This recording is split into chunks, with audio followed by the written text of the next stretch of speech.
The following episode is brought to you by FFB Cast. Stay tuned for your very own custom podcast, and don't forget to subscribe to our YouTube channel.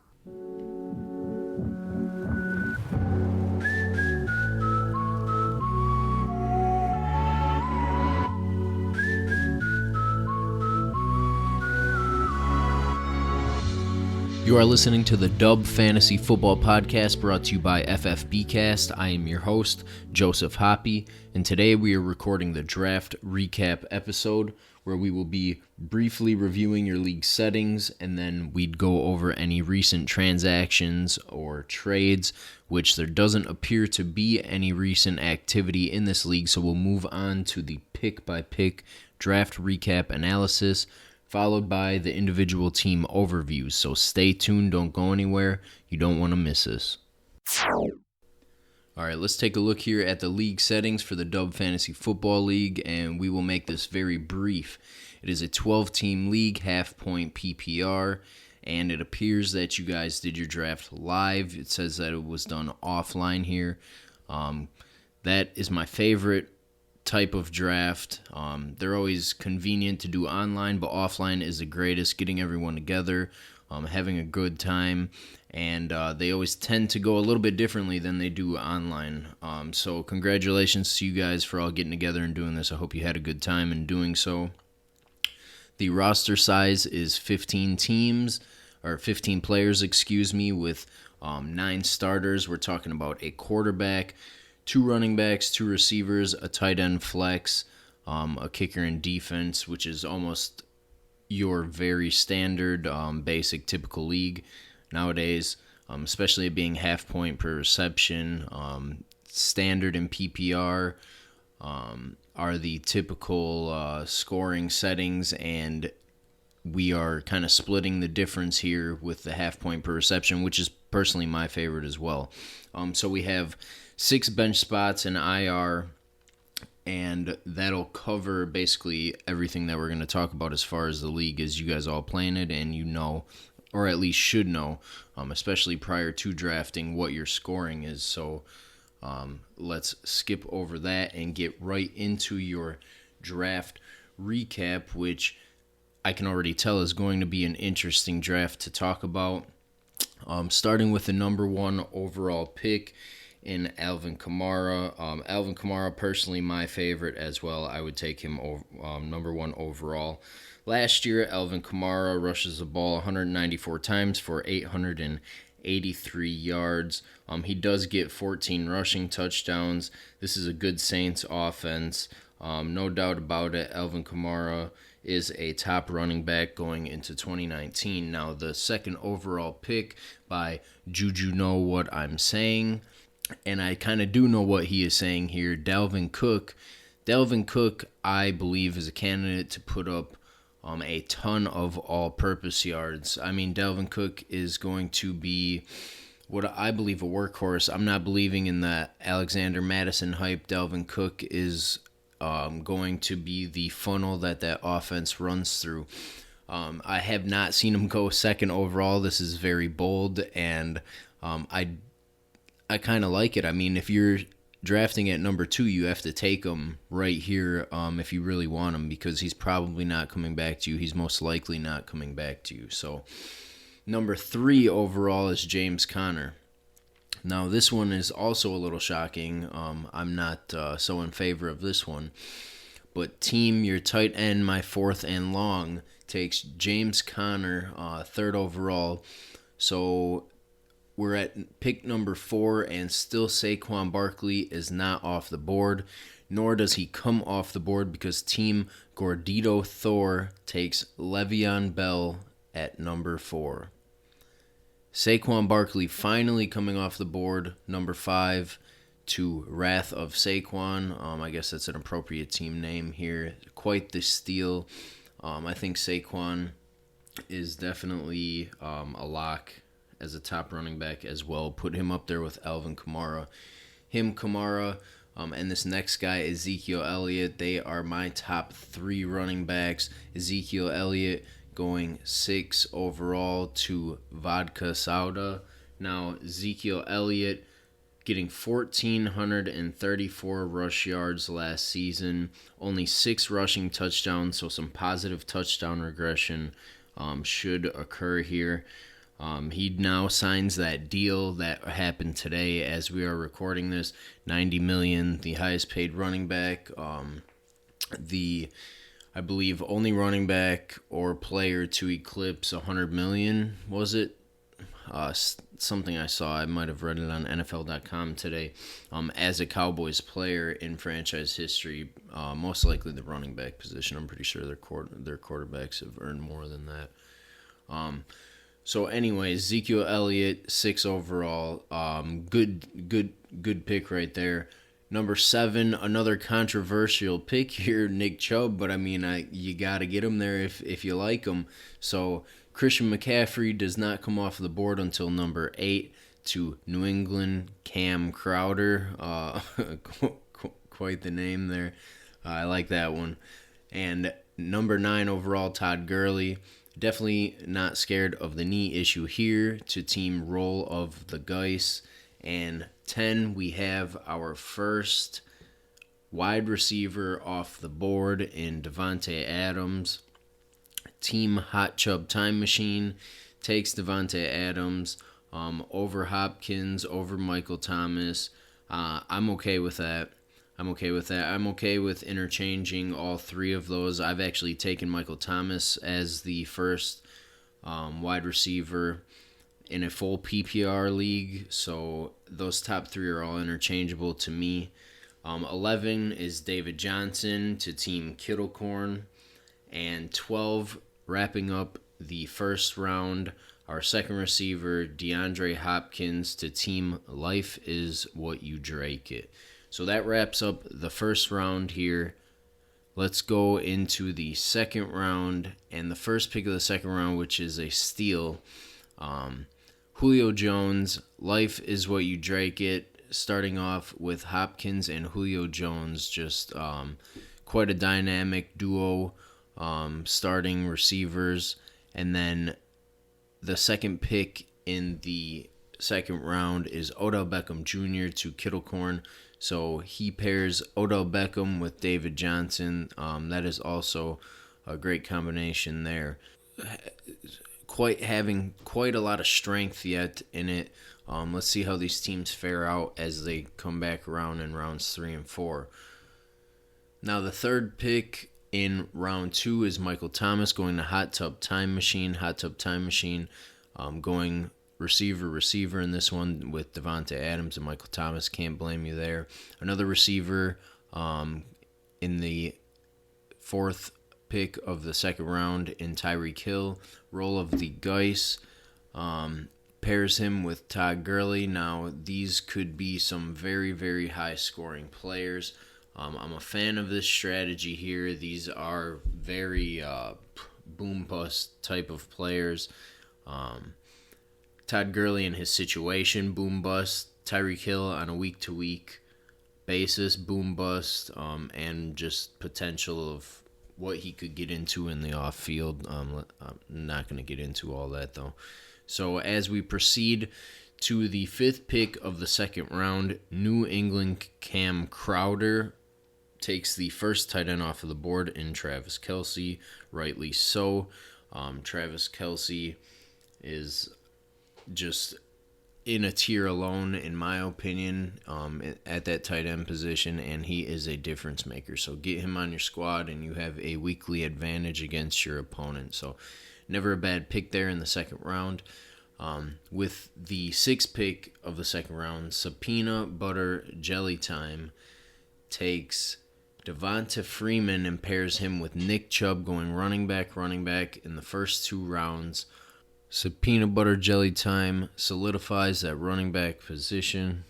We'll keep a close eye on them and see how this team shapes out. The only team so far going running back. Now let's move on to pick number 7 in the second round, Antonio Brown. Antonio Brown on a new offense, we know maybe will not receive 168 targets like he did. Possibly a candidate to go over 100 receptions. I'm not sure about that, but 15 touchdowns seems to be a likely regression. So this is why he goes in the second round, I guess, rightly so, fairly valued. I think Derek Carr is not the worst quarterback, so he should be able to get him the ball. Antonio Brown, a fair pick here.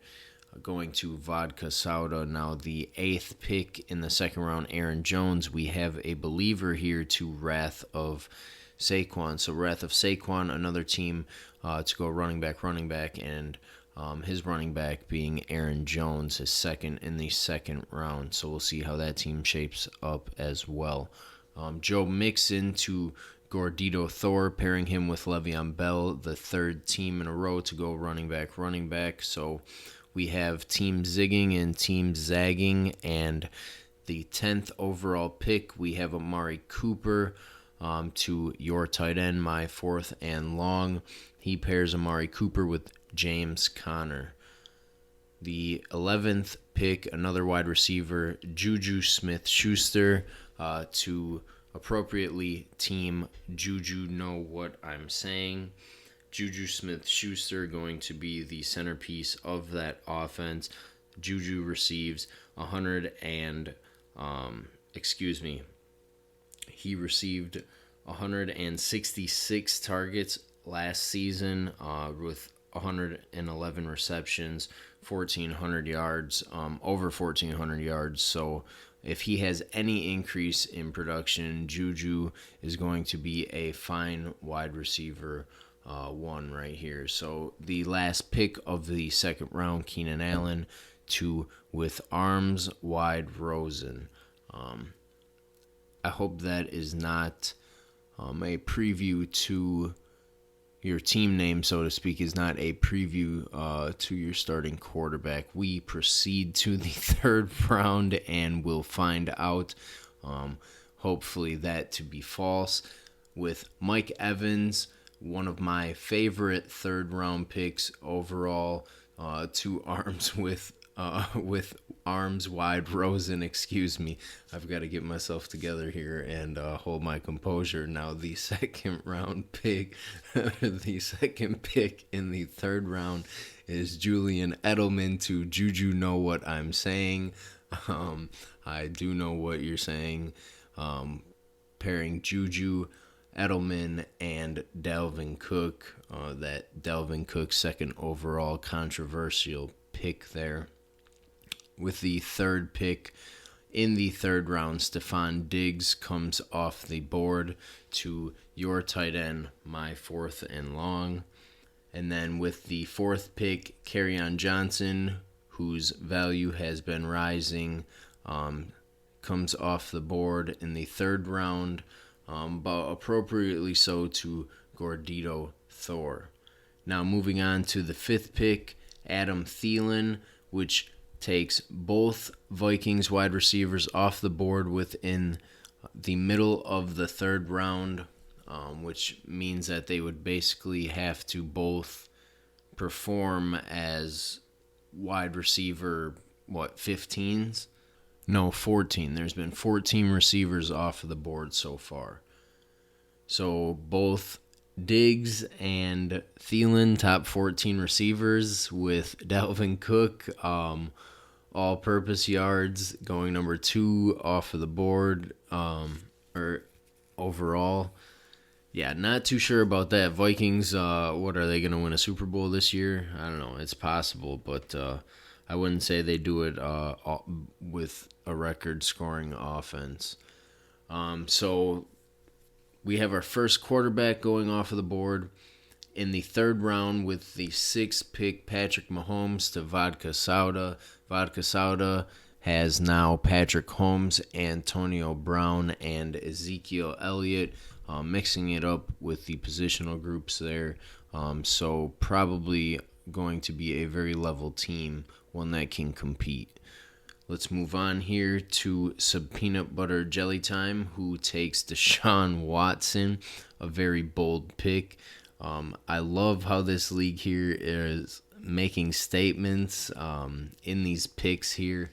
I love it. I have Deshaun Watson as my quarterback 2 overall as well, so I'm not going to I mean, if I did argue against this one, I guess it would be just the value and the depth at the position to wait. But with the recent moves that Houston has made, I mean, he could be right up there with Patrick Mahomes. These could be very fine picks.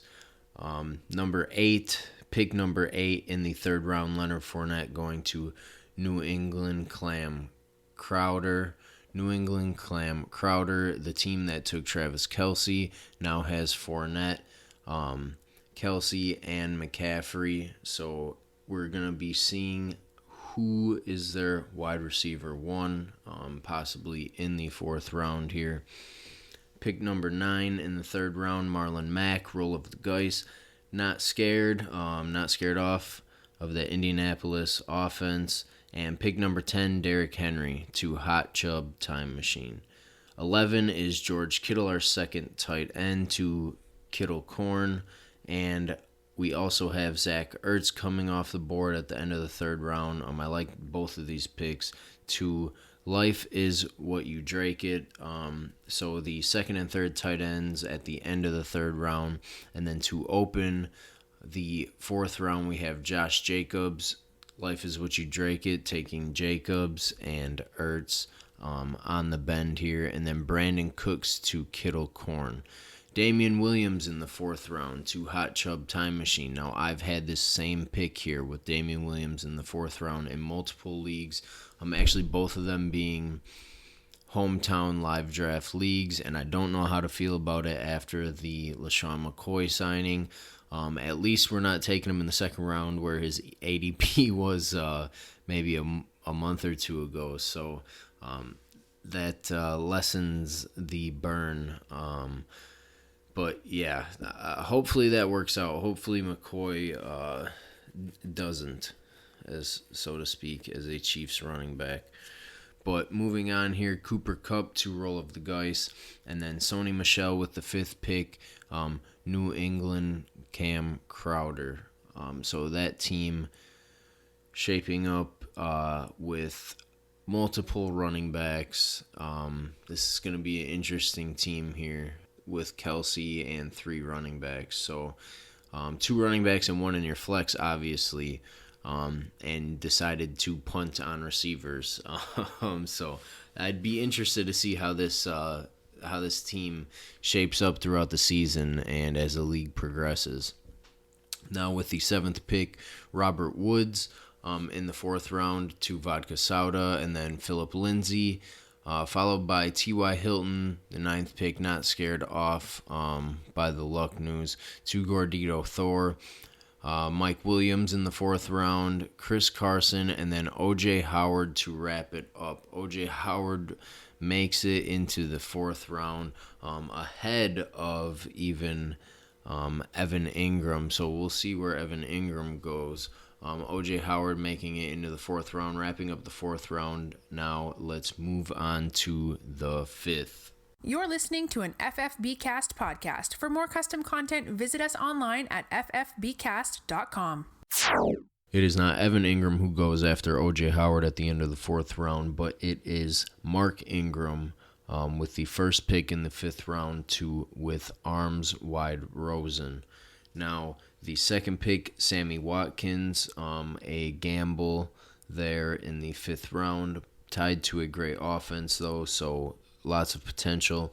And Tariq Cohen last year finishes as a top 12 running back. So Tariq Cohen, the 3rd pick, and with the 4th pick, Alshon Jeffrey to Gordito Thor. Kenny Golladay going as the 5th pick to Wrath of Saquon, followed by Tevin Coleman to Vodka Soda, and then DJ Moore. The 7th pick, the 8th pick in the 5th round, Calvin Ridley to New England Cam Crowder. And we have Darius Geis coming off the board to, of course, team roll of the Geis. And our 3rd quarterback off the board. Our first quarterback in the 5th round, Aaron Rodgers, Hot Chub Time Machine, takes Aaron Rodgers alone, kind of, in my opinion, alone in that second tier, with the Luck retirement and Mahomes and Watson being in that first tier. So we'll see how Aaron Rodgers performs this year. New head coach, new offense. I'm sure he'll be just fine, especially in the fifth round. You may be getting some value there. So David Montgomery, rookie running back for the Chicago Bears, goes to Kittlecorn with the 11th pick in the fifth round. And then the last pick, Life is What You Drake It, takes Kenyon Drake. So the sixth round begins with Matt Ryan. Matt Ryan consistently being a top scoring fantasy quarterback. He's been one of my favorite, not targets, but he's fallen to me in so many drafts. A sixth round pick here, fair value for Matt Ryan. I just hate to see him go just only a few picks after Aaron Rodgers, because I think Rodgers is going to outproduce Matt Ryan. But like I said, fair value. So the second pick in round 6, we have Allen Robinson. Allen Robinson goes to Team Kittlecorn. And then finally, of course, Evan Ingram. Evan Ingram being boldly predicted by few out there to finish as top 1 or 2 tight end this year. Giants saying that he's going to be heavily featured, especially week 1 here. No Golden Tate being suspended. So the fourth pick of the 6th round, another gamble here, but one that could have some value in it. Josh Gordon, roll of the dice, takes Josh Gordon. We'll see what his workload is in week 1. Hopefully you don't have to start him. We'll see how these picks shape up here and what your flexes and wide receivers could be. But Josh Gordon, I mean, tied to a great offense. Tom Brady needs a guy like him. Julian Edelman, it should open up things for Edelman and also give Gordon the lack of attention, so to speak, or for lack of a better term, that he kind of needs at this point in his career to thrive or actually to be successful at all on the football field, as long as he can stay on the football field. So controversial pick, not in the value, but just a controversial player, I should say. Moving on, Jarvis Landry here is the 5th pick of the 6th round to New England Cam Crowder, tongue twister there. In the 6th pick is Jared Cook. I like Jared Cook. I'm on board here. Jared Cook with Drew Brees. They said they busted out some plays from the old Jimmy Graham playbook for Jared Cook, so I'm excited to see what he can do in this New Orleans offense that is kind of lacking, a playmaker behind Michael Thomas. I'm not sure Traquan Smith is that guy. At least he wasn't last year. Maybe he steps up this year, but we'll see. The 7th pick in the 6th round, Austin Hooper. I'm not real high on Austin Hooper there, especially taking tight end this early unless it's a standout guy. But to each his own. AJ Green, our next pick here, I like it. AJ Green probably going to miss 3 weeks. Wrath of Saquon taking a gamble here and getting a potentially top 16 wide receiver overall in the 6th round. So AJ Green, in my opinion, a steal here. With the 9th pick, Tyler Lockett. Tyler Lockett predicted to finish as a top 12 by some analysts out there. Gordito Thor gets a nice boomer bust type of player here with Tyler Lockett. Maybe Tyler Lockett's floor rises a bit this year with the increase or expected increase in targets. And with the 10th pick here, Sterling Shepard, another guy expected to see an increase in targets. So he should have a decent floor. We know Golden Tate is suspended, as we mentioned when talking about Evan Ingram. Sterling Shepard, decent floor play. So at the end of round 6 with our 11th and 12th pick, we have Hunter Henry and Tyler Boyd. Hunter Henry, a comeback player, and Tyler Boyd, We just talked about A.J. Green being out a couple weeks, and he did perform. He actually performed better when A.J. Green was back. So a few games without A.J. Green should get him bumping targets, and then when A.J. Green comes back, he should maybe see some lesser coverage there. So, whichever side you want to take, you can take that and argue it. I'm not going to argue against it because they're both crush arguments anyways. Round 7. We have with the first pick Latavius Murray with arms wide open. Banks on Alvin Kamara's backup and that great Saints offense. Sean Payton doing his thing over there. Round 7, pick 2 is Carson Wentz. Did you know what I'm saying? Carson Wentz, an MVP candidate. And with the third pick in the 7th round, sort of controversial pick here, Dion Lewis, but we do we not have an update on Derrick Henry? He's supposed to start, and I guess that's the expectation. That's the expectation that Derrick Henry is going to be fine for week 1.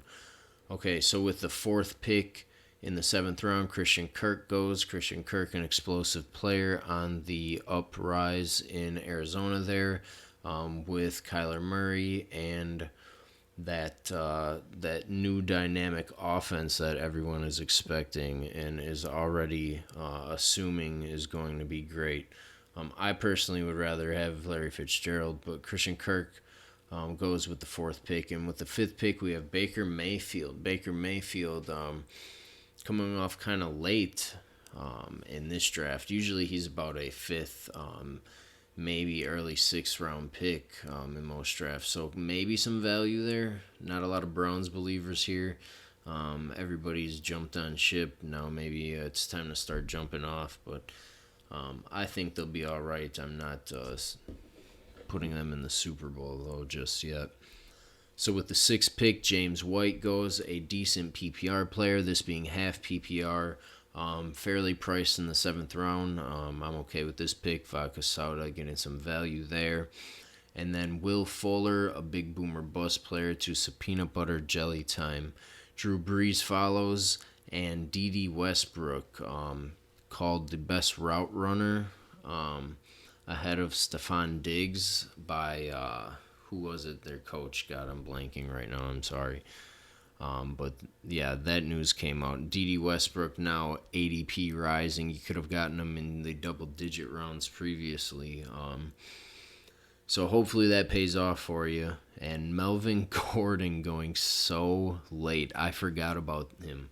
Wow. Hot Chubb time machine is, come week 10, your team's going to be stacked.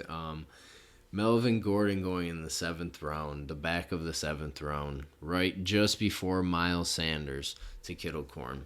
And then wrapping it up with Austin Eckler. So maybe that Melvin Gordon pick, woke everybody up, and then life is what you drake it.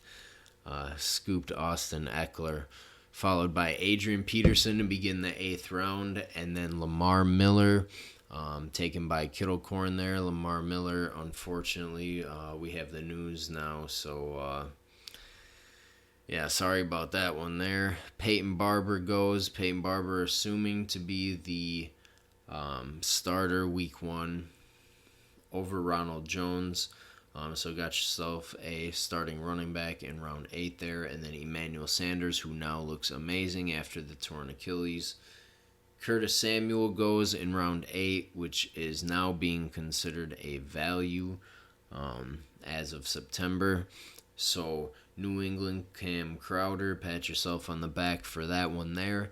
And then Devin Funchess and Larry Fitzgerald follow. With the 8th pick of the 8th round, we have a tight end here, Vance McDonald. I'm a fan of Vance McDonald here. A lot of vacated targets. With Antonio Brown gone. Like we said earlier, Antonio Brown had 168 targets, now no longer there. That's going to get spread around, of course. Maybe Juju gets some, Vance McDonald is going to get his, and I think with Jesse James being gone as well, that Vance McDonald is going to be a sleeper tight end, basically could finish as a top 4 or 5 tight end. Royce Freeman is the ninth pick of the eighth round, to Gordito Thor. He should take on or is expected to take on a increase in workload this season. And Matt Breida, who now finds himself atop the depth chart beginning week one. The depth chart, of course, put together by not the head coach himself, but people in the building connected to the organization. So take from that what you may. Matt Breida is ahead of Tevin Coleman, though, as we speak. Marquez Valdes-Scantling, I myself am a Green Bay fan, so Marquez Valdes-Scantling, I think he's going to blow up. I have his jersey in the mail on the way right now. Marquez Valdes-Scantling is starting as the two opposite Geronimo Allison, and he's connected to this Green Bay offense. Rodgers has basically been praising him so much, it's an obvious apology for basically boycotting him from the offense last season. So watch this connection here. I actually went to a couple Packers practices, and then Marquez Valdes-Scantling, he caught my attention, creating some separation in the red zone there. So keep an eye on him. And with the 12th pick in the 8th round, wrapping it up, Marvin Jones, the second receiver, assumedly in the Detroit offense. Kenny Golladay, the 1, and Marvin Jones, the 2, even though he's just 2 seasons removed from a top 12 finish at wide receiver. So with the first pick in the 9th round, the other Packers receiver, Geronimo Allison, with arms wide Rosen takes Geronimo Allison. I think that's a good bet late in these rounds, or these mid-rounds here, to get these Packers secondary guys. And once we find out who is who, or they may have, separate value on a week-to-week basis, it may be hit or miss on who to start. With the second pick in the 9th round, we have Rashad Penny. To Juju know what I'm saying. Rashad Penny possibly going to see an uptick in receptions with Mike Davis gone. And with the third pick, Keke QT to your tight end, my 4th and long. Now, David Njoku, Cleveland tight end. A lot of mouths to feed in that crutch argument in that offense to Gordito Thor. With the 4th pick, and with the 5th pick, Robbie Anderson. Nyheim Hines going right behind him, followed by Marquise Goodwin. So some peanut butter jelly time. Not sleeping on Marquise Goodwin like everyone else is. So congratulations to you, fellow. He is a starter, probably a top Dante Pettis. Golden Tate going with the 8th pick, and then LaShawn McCoy, who we now know is a Kansas City Chiefs running back, with Damian Williams, followed by James Washington as the 10th pick in the 9th round. Russell Wilson goes to Kittlecorn, and then Corey Davis, followed by the first pick, the first defense in the 10th round, the Bears defense, of course. It's really hard to say that year-to-year defenses are predictable, because the number one defense is never the number one defense, but it's a 10th round pick. So, hey, obviously that Bears defense is good. So if you want to go for it, go for it.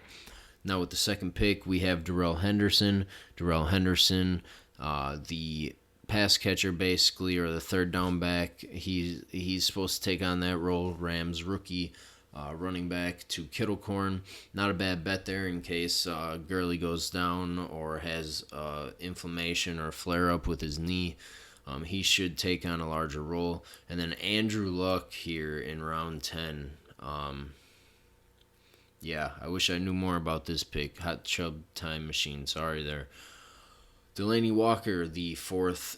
Ooh, this might have been when he did it. I'm so sorry, you guys. I wish I knew when. I wish I had more information here so I could break that one down. That's an interesting pick there in the 10th round. So with the 4th pick in the 10th round, Delanie Walker, Tennessee tight end. Shame this pick, basically. Roll of the dice. Sorry. 5th pick is Cam Newton. I'm a fan of this one here. Cam Newton should be in tip-top form. I'm not worried about this recent foot injury. New England, Cam Crowder. You got yourself a good quarterback there. Now, Carolina has recently cut Cameron Artis-Payne, the next guy drafted, by Peanut Butter Jelly Time. Peanut Butter Jelly Time, the same team, not the same team that drafted Christian McCaffrey, so I don't know what you're doing there. But the following pick is Jared Goff, tied to a great offense. Vodka Sauda, can't go wrong there with Jared Goff. And then Dante Pettis, who I recently said running behind Marquise Goodwin. And our rookie sensation, Kyler Murray, of the Arizona Cardinals, quarterback, going to Gordito Thor with the 9th pick in the 10th round, and then Tom Brady, the 10th pick in the 10th round. Tom Brady going so late this year, great value. Tom Brady going to your tight end, my 4th and long. To wrap up the 10th round, Courtland Sutton here. Juju, know what I'm saying? With Emmanuel Sanders kind of showing up now, Courtland Sutton, Deshaun Hamilton, Flacco as the quarterback, Philip Lindsay going to get some targets, just not really sure what this offense is going to look like. Courtland Sutton may be, to me, a number 5 receiver, so you just got some depth there. And then Justin Jackson, which is a pick that I like a lot more, finishing up in the 10th round, too, with arms wide open. Justin Jackson should see some playing time. We know that now. Just how much we have yet to see.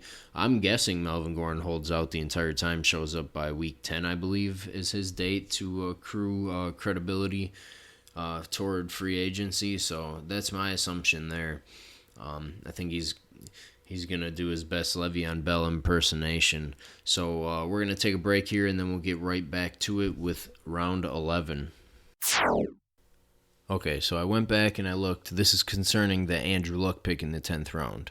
And your draft was on the 24th of August, and that was the same exact day that Andrew Luck announced his retirement. So like I said earlier, I wish I had more information on the situation, if you guys were aware of what was going on, blah, blah, blah. Or if somebody thought it was a hoax, that would be very interesting. But I don't, so we're going to move on here, and we're going to incorporate the team overviews with the latter rounds here in this draft recap. So beginning round 11, we have Jameis Winston going off of the board. Jameis Winston followed by Eric Ebron. Eric Ebron at 2 following the Luck retirement in round 11. Jimmy Graham, and then Jaguars defense. So now we have the defenses coming off of the board, and then Jordan Howard to wrath of Saquon. Howard looking to be the starting running back of Philly. Rams defense, and then Dak Prescott, followed by Greg Olsen to New England, Cam Crowder. Phillip Rivers goes to Roll of Geis. And then we have Dante Moncrief, the predicted wide receiver 2 of the Pittsburgh Steelers. So Hot Chub Time Machine possibly getting a value there in Dante Moncrief. The next pick, the 11th pick in the 11th round, Michael Gallup to Kittlecorn, and then Ben Roethlisberger to Life is What You Drake It. The 12th round, Life is What You Drake It, takes TJ Hawkinson. Kittlecorn taking Lamar Jackson, the big, maybe the biggest boom-bust player and most polarizing in the NFL currently in fantasy football. And then Jalen Samuels back up, running back for Pittsburgh to Hot Chub Time Machine. Broncos D, and then Jamison Crowder, followed by Carlos Hyde, who is now on the Houston Texans. Kyle Rudolph, Minnesota tight end. Not sure about that pick, but Mitchell Trubisky follows. Chicago quarterback, like I said earlier. I'm a Green Bay guy, so I'm not sure about that one either. But maybe that's wishful thinking and not, logic. So Kalen Ballage follows, Miami running back, running behind Kenyon Drake. Vikings D, Bills D, and then Deshaun Jackson goes to with Arms Wide Rosen, a potential value there.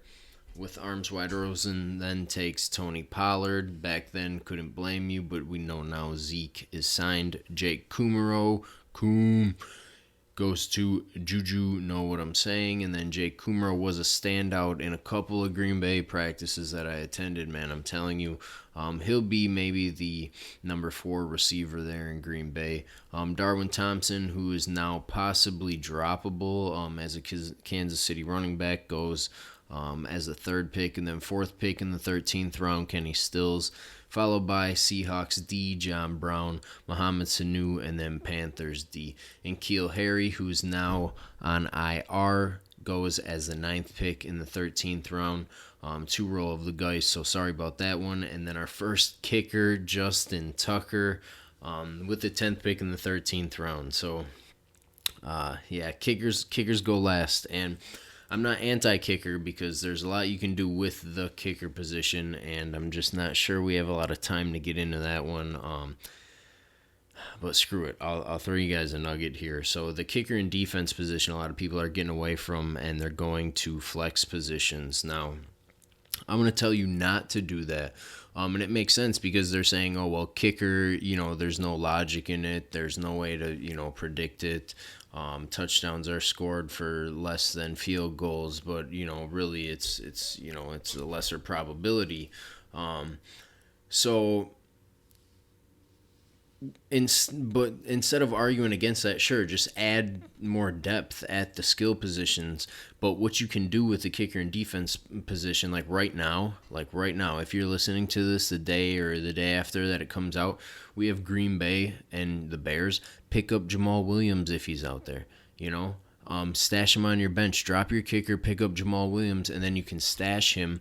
If Aaron Jones goes down, if you want to pick up Dexter Williams, he's 3rd, well maybe 4th on their depth chart. I haven't seen the latest update. Shame on me, Green Bay fan. But anyways, if Aaron Jones plays and he gets hurt, now you have Green Bay's starting running back possibly. You can always pick up a different kicker later. So I like the kind of versatility that you have, as long as you use it strategically. So don't get rid of the positions, or at least don't advocate for getting rid of it, because you can now do this and use this when you play fantasy football. But just add to the depth. I mean, that's the compromise there. Add to the depth at the skill positions. But anyways, I'll get off my rant and I'll move on. Finishing the 13th round with the 11th and 12th picks, we have Anthony Miller and our another kicker here, Greg Zuerlein. And then we're wrapping it up here with the 14th and 15th rounds. I'll go over this one pretty quick. We have Jalen Richard, Harrison Butker, Kareem Hunt, Jake Elliott, a bunch of kickers here that we will not name individually, but Paul Richardson goes in the 15th round, an interesting pick there. Tyrod Taylor gets drafted. Cole Beasley goes in the 15th round. And then Demarcus Robinson as well. Otherwise, just a bunch of defenses and kickers there. So that wraps it up. All right, so let's get into the team overviews. First on the board, we have Peanut Butter Jelly Time.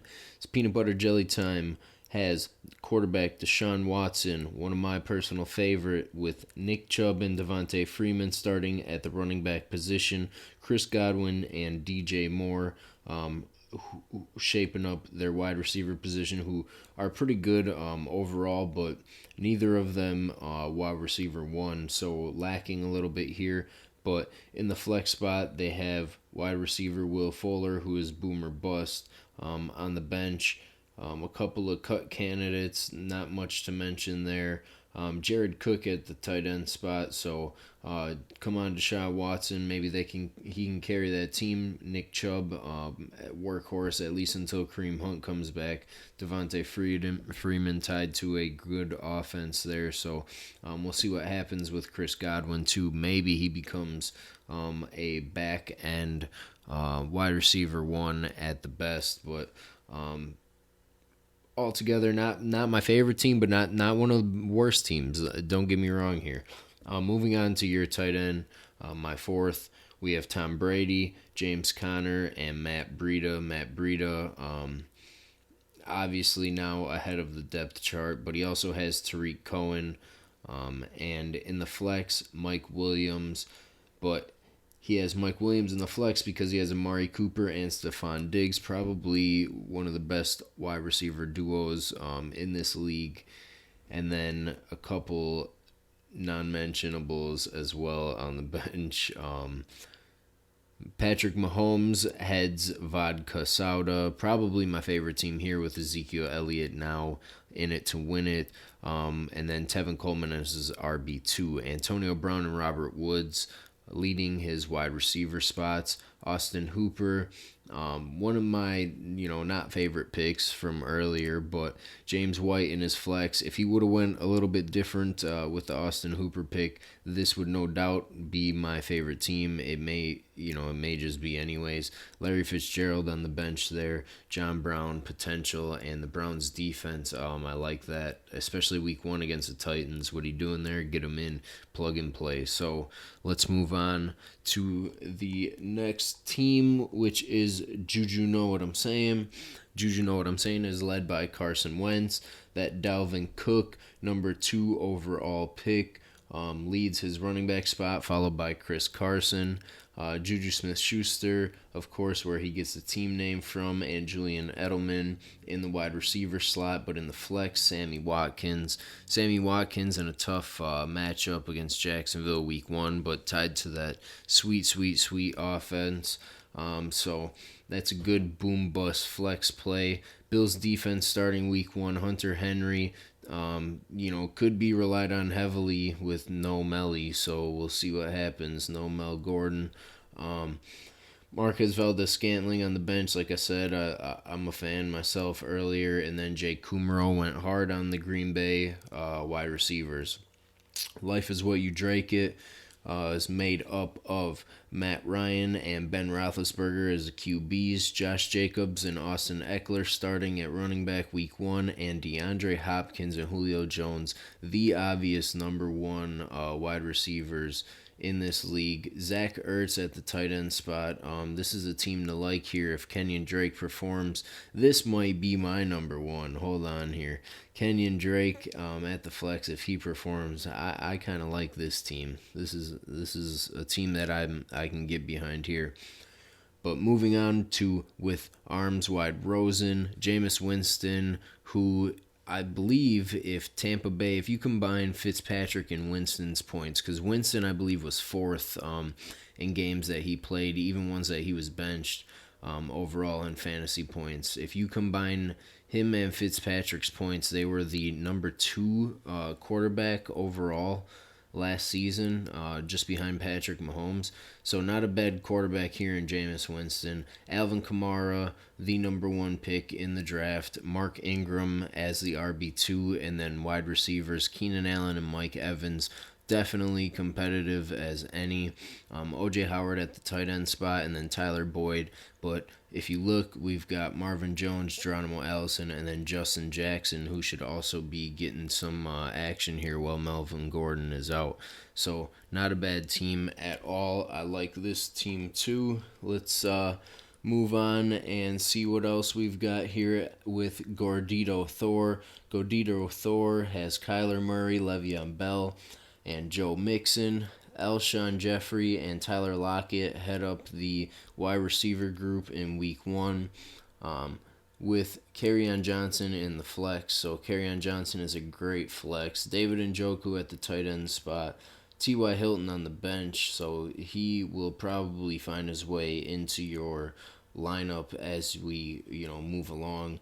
You're just kind of overreacting to the luck news. You might have to get T.Y. Hilton in there over Alshon Jeffrey.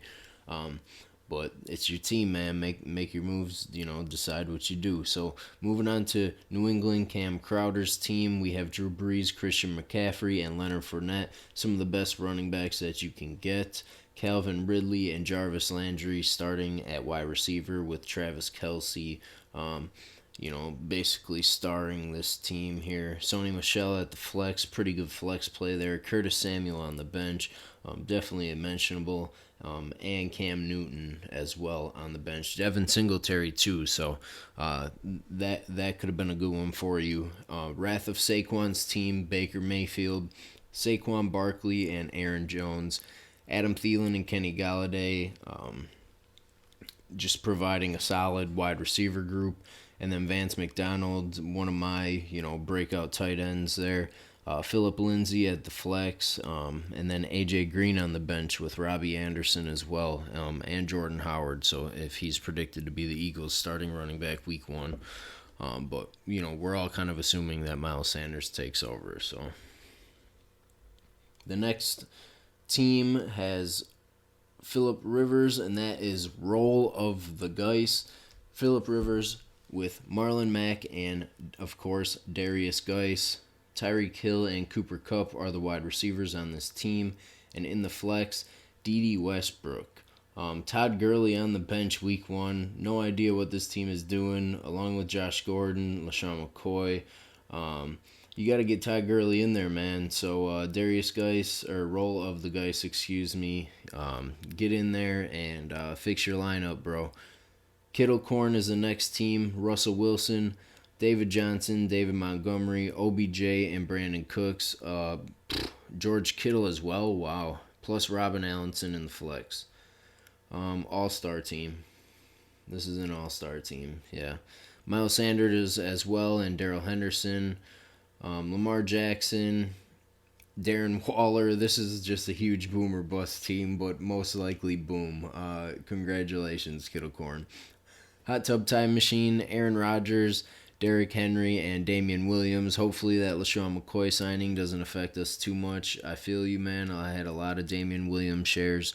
Devontae Adams and Michael Thomas, probably the second best wide receiver group in here, if not first, second, or third. There's a lot of back-to-back wide receiver duos that are shining in this league. So, tight end Evan Ingram. Can't argue about that one. And then in the flex, Duke Johnson, who's now predicted to be a Houston starter running back throughout the entire season. Melvin Gordon on the bench. You get him back. And, you don't even have to worry about that Damian Williams pick. But Aaron Rodgers leading this squad, man, a lot of potential here with this team. So, congratulations to everybody.